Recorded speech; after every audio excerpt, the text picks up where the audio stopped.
Sejam mais uma vez bem-vindos ao nosso bate-papo sobre dicas de design instrucional para a geração de conteúdos online. Hoje, a gente vai falar um pouquinho sobre a parte de texto. E texto, pessoal, é algo que a gente tem que ter muito cuidado. Por que tanto cuidado assim com o texto?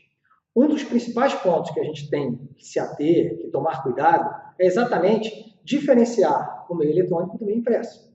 A forma como nós produzimos conteúdo ou produzimos texto, propriamente dito, no meio eletrônico, é bem diferente do meio impresso. Por exemplo, a gente vai ver mais para frente a parte toda de tipologia. O tipo de letra que se encaixa no meio eletrônico é bem diferente do tipo de letra que se encaixa no meio impresso. Então, diferenciar um do outro é muito importante quando você vai criar um conteúdo eletrônico. É bom você ter na sua cabeça bem claro que meio eletrônico é diferente do meio impresso, ok? E aí a gente começa a trabalhar de que forma esse texto tem que ir para o meio eletrônico. O meio eletrônico pede mais um texto enxuto, sucinto e bem objetivo. Diferente, por exemplo, talvez de um meio impresso, onde eu esteja fazendo uma apostila. Se eu estou fazendo uma apostila, é um textão realmente corrido.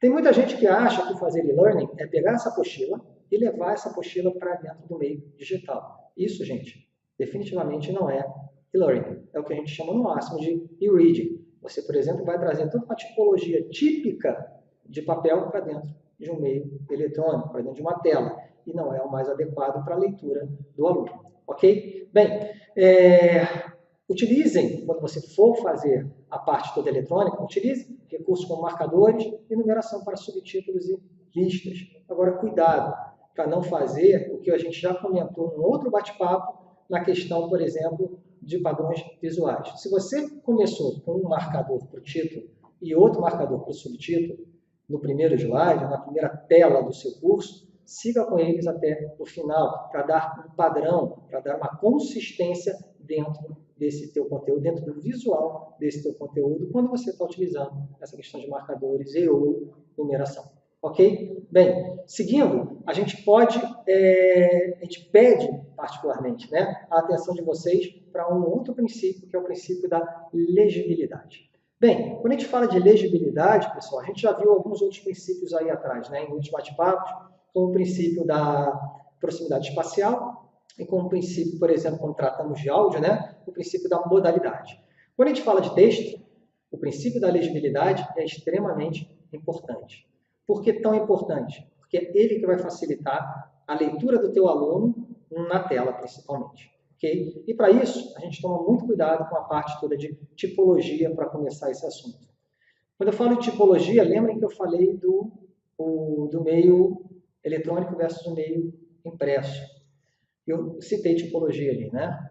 Aqui no meio, ou seja, quando a gente fala do meio eletrônico, a tipologia mais adequada é aquela letrinha que não tem aqueles cortes, né? Ou seja, ela não é o que a gente chama de... Ela não tem serifa, ela é não serifada.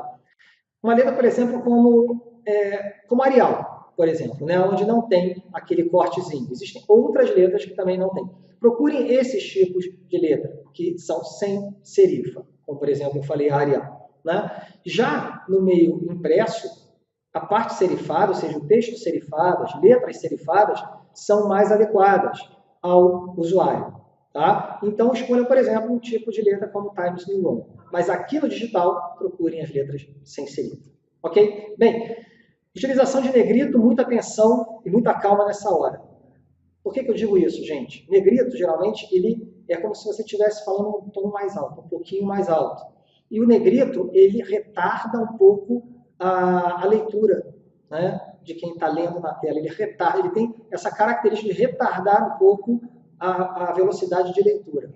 Então, se você pensar em botar um texto muito grande com negrito, você pode estar criando um grande problema para a leitura do seu aluno. Utilize o negrito, basicamente, para uma palavra ou uma expressão que você queira destacar.